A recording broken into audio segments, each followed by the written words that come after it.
Welcome back to North Fast Garage. Just want to thank everyone for watching my videos. I've picked up a lot of new subscribers lately, so hopefully everyone's enjoying the content. Spring is here, and I'm really excited to be working on the cars again because the winter was just pretty brutal. Couldn't really get much done. I don't have heat in the garage. So the other day I posted a video on changing the transmission pan gasket on the Camaro here, and also adjusting the TV cable, and I really wasn't doing it right. I didn't know which way to adjust the cable. I should have looked it up. I was trying both ways, and then what I found was you really want that TV cable to be as tight as possible when you're putting the car to full throttle. So I shortened up the cable adjustment pretty much as far as it can go, and it's shifting better when you're driving around like normally or throttle. It's shifting really good. The problem is if you want to go like half, three-quarter throttle, the car, it just doesn't shift. The first to second shift is a little soft, and then second to third is like non-existent. It just revs, and you have to let off to get it to shift. So apparently it's somewhat of a common issue with these early, or any 700 R4, I guess. This is one of the earlier ones. I think they came out in 82. This is an 84. So, I'm gonna have to figure out how to get this transmission rebuilt. I've been getting some prices, and the prices are just outrageous. I mean, to me, I haven't done this in so long, but for a stock rebuild, they want about $1,500, and then it's like another $200 for the converter, and if you pay them to have it removed and reinstalled, that's about another $200. So you're looking at like pretty much $2,000, which that's my whole budget for this whole project with the engine and everything. So I'm looking into maybe doing it myself. I've never done it before. Even just getting the parts, the rebuild kit, and a few upgrades, you're looking at at least $500, and then all the time spent on it. And my fear is I do the whole thing, it takes me like a week to do the whole thing, and then I put it back in and it doesn't work. It's very likely that I might miss something or something, because I've never done it before. So anyway, just wanted to give you an update on that. If anybody knows like a really cheap transmission rebuilder in the New York, Long Island, tri-state area, I guess, hit me up, let me know. So earlier today, I finally got around to doing the Leakdown on the 350, the 1990 Corvette 350 that I bought a couple of weeks ago. So if you want to just skip to that part, I'll put a time down below.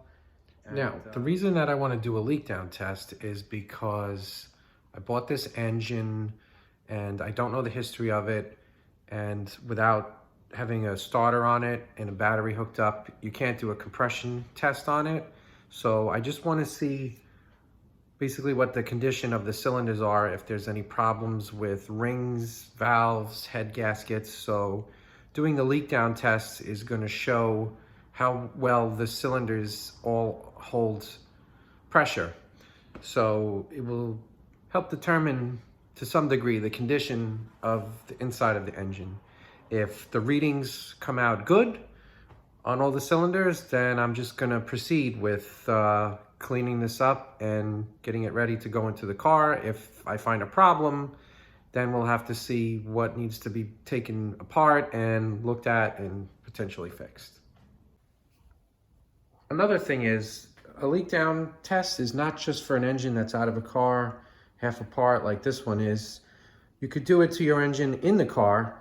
Really, you just have to take out the spark plugs and find a way to turn the engine over by hand. And if you suspect there's a problem with your engine or a car you might be buying, it's another worthwhile check to do. Welcome back to North Fast Garage, and today we're going to be doing a leak down test on the 1990 Corvette 350 that I bought to put in the 84 Camaro Z28. So I got this one on Amazon. It was inexpensive. It was about $35, I think. And that arrived like within a day, but then I was missing some pieces I needed to do this. Like when I bought this engine, 4 of the push rods were missing. A rocker arm was missing. So I was gonna just do the other side, but then as luck would have it, this just showed up.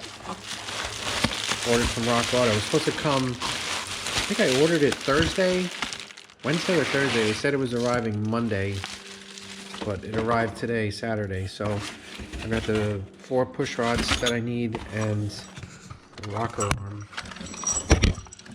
I'm missing, and it's the kit that comes with the little, with this fulcrum piece, whatever it is, and the nut. So I'm gonna undo all of these so I can get the push rods in, and then once we get all that straightened out, then we can do the leak down tap. Got all the rocker arms off, and then I was like, all right, while this is open, I should just check the head bolts, you know, just to make sure they're tight, and got through all of these. And then this is a good thing I checked.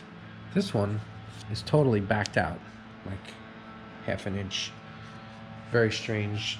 This head bolt is completely missing.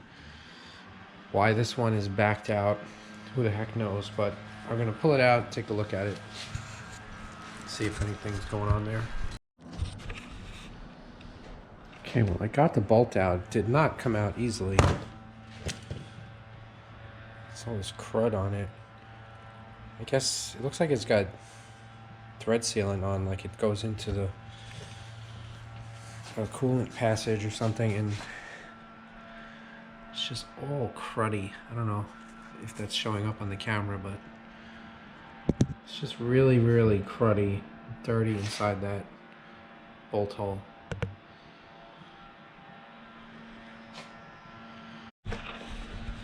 Having these crazy little vacuum attachments come in useful sometimes, so I was able to get in there and get most of that crud out pretty easily. So I'm going to clean up the threads on here, and yeah, just going to put it back in and torque it down. GoPro died, of course, so now we're on the phone. And you guys use a GoPro? I mean, these things are pretty awful. I have the 7. The video it takes is pretty good, but battery life is terrible. Okay, so I got this all cleaned up. I mean, not really cleaned up, but... And while I'm doing all this, I'm looking for clues. Like, for example, this might be a piece of head gasket that's pushed out. It could just be a piece that was overlapping or a blown head gasket, but you know, we'll probably find out when we do the leak down test. Definitely looks like it's part of the head gasket. Just don't know if it has any significance of it sticking out or not. The other day I took out all of the hydraulic roller lifters just to make sure they looked okay, and I noticed there's a little tiny oil hole on one side, and I wasn't sure if it mattered if that oil hole faced towards the back of the engine, towards the front, or I looked it up on the internet, really couldn't get a straight answer, but I think the consensus is it doesn't really matter which way the hole is, but if you want, you could face them all towards the back of the engine, because that's where the oil pressure is coming from the pump. So that's what I'm going to do. So I got these back on. I still have to set the lash properly, but I really have a strong suspicion that there's going to be a problem on this side, the driver's side of the engine. Just because I was missing a rocker arm, missing a bolt. This bolt was halfway out. The head gasket might be pushing out. I really feel like, you know, there's a strong possibility they're going to find a problem on this side. And who knows, maybe this is why the engine was taken out in the first place. So the way I'm going to set the lash is starting with the number 1 cylinder, turn the crank until the exhaust valve, which is this one, just begins to open, which it was just starting to go down. Then you adjust the intake on the same intake valve on that same cylinder. You want to turn it until you feel some resistance on the push rod while spinning it, and then you can go, I guess they recommend another 1/4 to 3/4 of a turn after that. That's what I'm going to be doing for the intake valves, and we'll set the lash on the exhaust valve. Intake valves. Now to set the exhaust valves, what we're going to do is going to rotate the crank until the intake valve is all the way open and then just starts closing up. At that point, we can do our lash on the exhaust valve.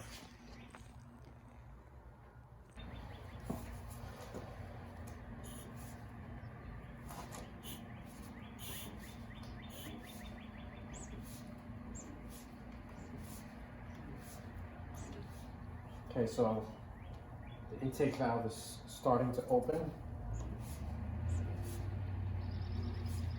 Fully open. Now it's starting to close. So now we can grab the socket, grab a hold of the push rod, turn the exhaust valve until we feel resistance. And we got resistance right there. So now we're just going to go another 1/4 turn. And that one's set. So now for the leak down test. I got this from Piss Cutter's YouTube channel. He does a lot of stuff with small block Chevys, and one of his videos showed how to do this. It was pretty helpful. So you turn over, you start out with number 1 or wherever you want to start, and you turn over the crank until you see some pressure bumping up. So you know that it's coming up to top dead center, and then as soon as it stops, you're pretty much at top dead center. So then you can hook up your air hose, get this up to 100, and then we'll see what kind of leakage we're going to get. So I'm going to do that next. So just trying to figure out how this thing works. I had to calibrate it according to the directions, and I'm on this, I guess it's cylinder 3. So it's showing low. I guess that's about 15%. So we're going to check each one and see how it goes. This one's showing about 20. One thing I do want to point out, you got to be a little careful because you have to make sure you're on the compression stroke. So what I'm doing is I'm like watching the intake valve open then shut. This is what you do is you disconnect your air supply and you turn the crank and watch the intake valve open and then close, and then you'll see this needle start to bounce around and you'll hear the cylinder pressure, and then as soon as it stops, that's when you want to do your test. That's when you plug in your air supply into here and then watch where the leakage reading ends up. Here's an example of one that's leaking more than it should be. It's right almost about 50%. And if you put your hand over the exhaust valve, you can feel the air coming out. So this one is making me think the valve is not really closing. It could just be from dirt and debris. I mean, this engine hasn't run in a long time. The valve could just be hung a little bit open. So I'm gonna, tap, maybe I'll give a little tap on the valve, try to get it to close. If I can't, then I'm gonna have to figure out what I'm gonna do next. If I'm gonna have to take these heads off, see what the condition of the valves are. But not looking too good on the front 2 cylinders so far. And now this one here, which is, I guess, number 6. So just like I was saying, I tapped on the exhaust valve with the dead blow, and then the needle was jumping all over the place, and now it jumped back down to 15. So hopefully, like I said, just a case of being a little sticky, or a little, maybe tapped and shook a little debris off and let that valve close. Don't feel anything coming out of there now. So I went back, and any of the cylinders that were reading high leakage, tapped with the hammer. The number 1 wasn't coming around for me. It was reading up in the 50% range, and tapping didn't do anything to help. So what I ended up doing is backing off this rocker, removing it, so I could get a nice direct blow on top of the valve itself. Tapped it about 10 times, put everything back, and then it was leaking at 12%. So if you take a look at the results here, any of the ones that were reading high, you know, I went back and did again after giving a tap. So it just looks like everything is looking actually really pretty good. Everything is 20 or under, and I bet if I went back to this one, gave it a few taps, it would come. It seems like it would come down.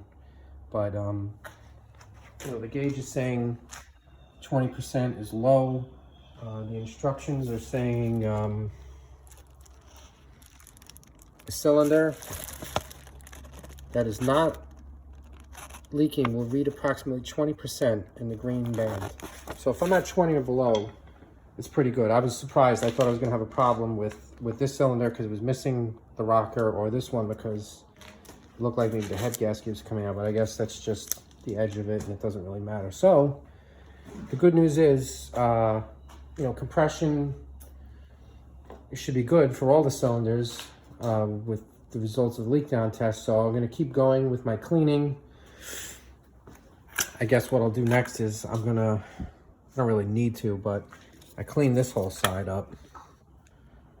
All of the, you know, these little dog bone things and the push rods, and cleaned as much crud as I could out of the cylinder head area. Wipe the rocker arms off and everything. So I'll probably do this, you know, do the same thing on this side.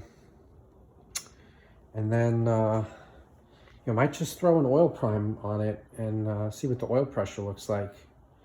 If it looks good, I might just leave it. I mean, you know, it's probably smart to take down the pan and check the bearings and everything, but I don't know. It's going to be time consuming, and I don't know, I got to think about that one.